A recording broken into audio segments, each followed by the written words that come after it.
Hello and welcome to my channel. My name is Jen and last year I got into the hobby of anime figure collecting. So I have decided to make a YouTube channel because I don't really have any friends or family that are in this same hobby as me. So it's simply by myself figuring it all out, and I was like, my collection is getting a lot bigger and I've got so many pre-orders for this year. I was like, you know what, I'm going to share my experiences with other people. Hopefully, you know, somebody else will really enjoy watching me unbox a figure for the first time. So I thought as my first kind of video, I'm going to, you know, do a little introduction as to who I am and show the first lot of figures that I ever collected. So it's not going to be all of the figures I currently have in my room, just the first few ones that I collected. So as an introduction, my name is Jennifer, or just Jen. I am a university student and I am from Australia. I actually got into figure collecting last year around June and have pretty much been at it since then.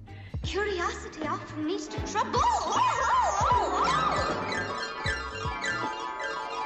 Goodbye, Dinah. Goodbye. So starting off with my figures, I am just going to say I don't own any Nendoroids, Figmas or resin statues or dolls just yet. There have been a lot of times I've been really tempted to collect some Nendoroids and resin figures. I can't. Oh, there's so many good ones out there, but I'm just trying to stick clearly with scales right now, trying to really limit my collection because I don't have an overly large room to store everything in, and box space is an issue I never thought I would have. So so going in first, I'm going to be starting off with the scales that I currently own first. So starting off with scale number 1, we have Kirihime Natsuno and Kuro from Dogs and Scissors. This figure is on the smaller side of a 1/8 scale and was released in 2013 by Griffin Enterprises. This was actually the first figure I ever wanted and one of the first figures I ever picked up. I didn't get her box as the previous owner did throw it out, but I don't have to find space for that storage now, so a bit of a win-win there. One part I do really like about this figure is her base. I love the fact that it has her name and the series that she comes from on it. Personally, wouldn't want too many in my collection with this base as it does take up some space on my shelf. I love how Kazuhiro or Kuro is sitting on the books. I think it really suits him, and I absolutely love the added bandage patch on his face. If you do look closely, he is missing the hair on the top of his head, but I don't think it takes away from the figure overly too much. Kirihime herself looks awesome, amazing in her position. The scissors really add to her.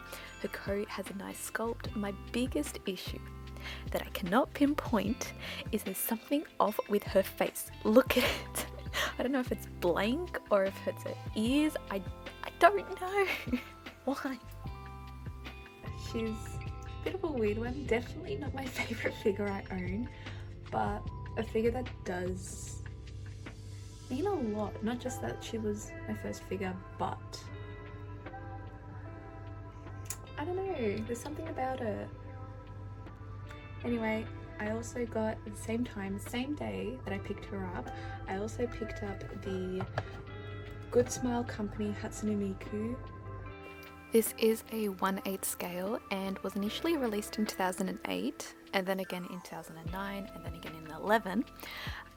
I'm not sure which release this one in particular I have is. I'm not sure if there were different variations. I haven't been able to tell, but I knew when I first started collecting I had to have at least one Miku scale in my collection. This one was kind of like an instant grab. As soon as I saw her, I knew I needed to have her in my collection. What sold me the most was possibly her hair design.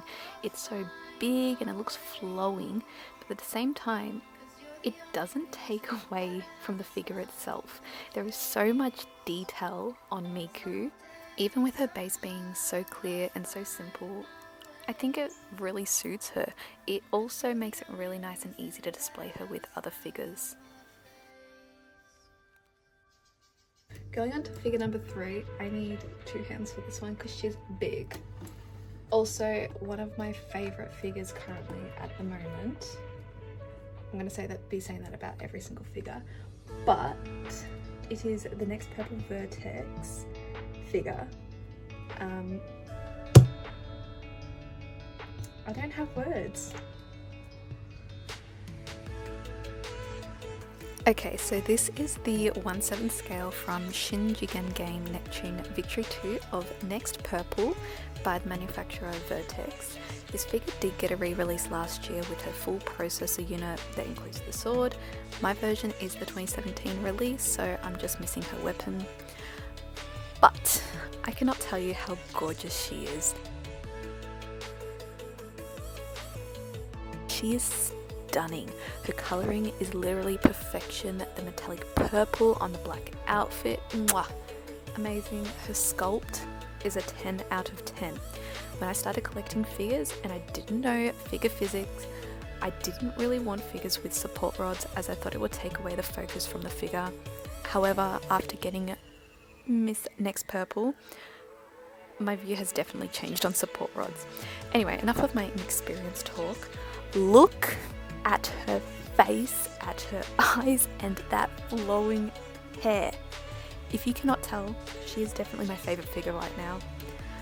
Oh yeah, her base is pretty neat too. It has her name on it and it's just as detailed as the figure itself and sticks to the colour tone, which is really nice. You can display her with just the backing. Not sure why you would do that. You can display it with just Neptune herself with all her attachments, or you could display her without all of her attachments and she still looks amazing. And the next scale figure that I am going to be showing you, I don't currently have out on display, but I will be putting B-roll so you can see her. It is the Blackheart Goddess. She is a 1/7 scale by the manufacturer Chara Annie. This was released in 2018, and can I just say, most figures I've come across from the Hyperdimension series are all stunning. They look perfect. There's just enough detail on the figures, their faces, their eyes are sculpted and painted perfectly. And it really shows in the end products. These figures are done so well. Sneaky side note, I have so many Hyperdimension figures on my wish list, one of them being a Grail. But anyway, enough of that, back to Blackheart. Once again, same as Neptune, her colours look amazing. I love her pose, I love her hand position and her slightly cheeky face. The hair flowing off to the side really adds a nice touch rather than just being straight down her back. I do get nervous looking at figures with wings as the sculpt can really make it or break it with any figure. But her wings are really nicely done. My biggest criticism is her base. It's boring. It's just clear plastic, there's nothing to it. But other than that, the figure is stunning. You can display her with her wings or without them. Moving right on, the next 2 figures that I actually purchased were my first ever order through Army, and they are 2 pop-up parades, and they're the only pop-up parades I currently own, and that is the Shido and Shuvi from No Game No Life pop-up parades. I really enjoyed the anime and always knew I wanted figures of both characters. However, I'm not the biggest fan of any of their current figures, and I say this because 1, there are too many figures to choose from, and 2, there is a fair amount of them that I just don't think are appropriate. And in saying that, I think it's made me not love any of them. I do hope to, eventually one day pick up a scale of them. I just don't know when that will be. Shuvi does have a very simple pose. I do wish her hair was a tiny bit more fuller and a little more flowing. Shido, on the other hand, her hair is the most perfect part on this figure, and in fact on most of her figures, the colour fading done is always phenomenal. These are my only 2 pop-up parades, and whilst I do love that their bases match their colours, they are a little big and I can't see myself collecting a lot just due to their size. But for a cheaper kind of figure, I think that they are really nice and affordable, and they look great. Their poses are really nice.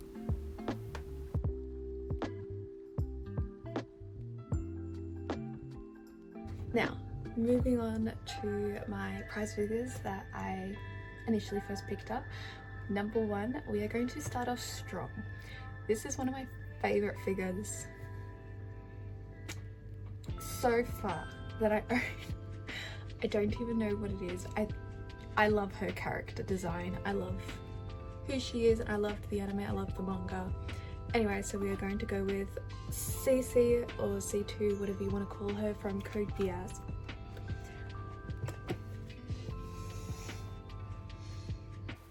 She is stunning. I know I've said that about a couple of figures, but she really is gorgeous. Her facial expression is really nice, and she does have a red Geass mark on her forehead. Her base also has a Geass mark, and it has a nice kind of etching around the edge. Her pose and her body sculpt is an easy 10 out of 10 for a prize figure, yes. The green hair on the white clothing is an amazing contrast. The hair flow looks amazing from all directions. If I had to pick on anything, it would probably be how flat the back part of the top of her hair is. But that's really it. There's just no sculpt there. Otherwise, she's amazing. She was released in 2010, and I can say when I picked her up, I didn't even realize she was a prize figure until I searched her up. I don't think I mentioned it, but she is the Ichiban Kuji Romantic Variation prize figure by Ben Presto. Definitely a top 10 figure right now, and has been since last year.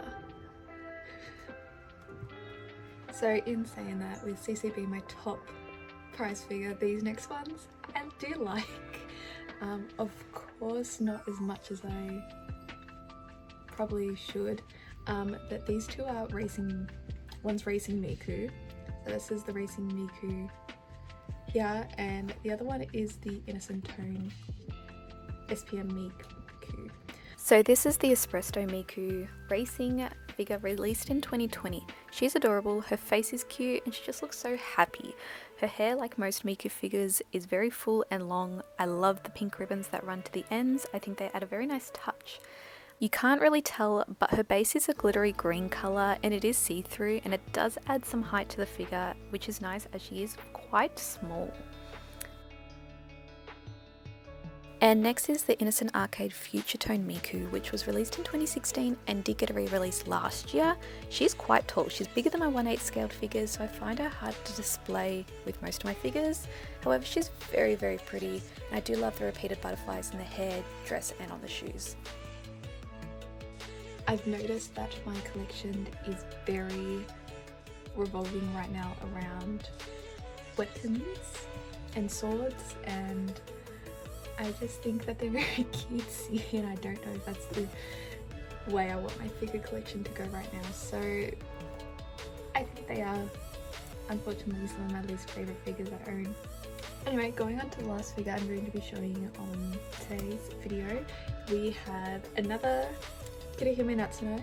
This is the prize figure by Sega, and I must say, I wish this prize figure's pose was on the scaled version instead. I think the pose is perfect, and I do quite like her sculpt more than my Kirihime scale. I've got no clue why I love her character design so much, but this prize looks amazing, and her quality is so nice. She feels so sturdy. The subtle red and the silver on the black clothing is very nice. Her facial expression looks great. Like I said, Kirihime was the first figure I ever got, and when I found out she had a second figure, even though it's a prize, I had to get her. I just needed both of them, and surprisingly I found this one locally a couple of months after I picked up my first one, so I was so excited. So that is the end of the video for today. I hope you really enjoyed watching it. If you got this far, thank you. I really enjoyed making the video. I really loved filming my figures. I'm sorry if it dragged on just a little bit, but I was having a lot of fun. Yeah, thanks for watching, and hopefully I'll see you soon.